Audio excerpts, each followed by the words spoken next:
Naye mwakilishi wa kike katika kaunti ya Nyamira, Jerusha Momanyi, ameomba asasi za usalama kwa ushirikiano na jamii kuchukua hatua kali dhidi ya washukiwa wa ubakaji wa watoto, kwani visa hivyo vinaongezeka katika kaunti hiyo.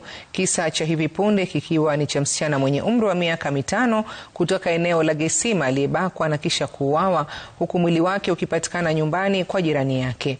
Akizungumza katika hafla ya ufadhili wa vyama vya ushirika katika eneo bunge la Mugirango Magharibi, Momanyi alisema visa hivyo vinachangiwa na uraibu wa dawa za kulevya pamoja na pombe haramu katika jamii. Katika vijiji zenu, nataka kuongea kama mama. Lazima sasa muanze ile maandamano ambayo ni kusema kijiji yetu ifagiliwe na watu wakae hapa ambao ni watu wazuri. Wale ambao wameonekana walevi kupindukia, wamekuwa wagonjwa, waletu wakusanywe pamoja, hata wapelekwe waende kutibiwa. Kwa sababu saa hii wale watoto hata ukiangalia hata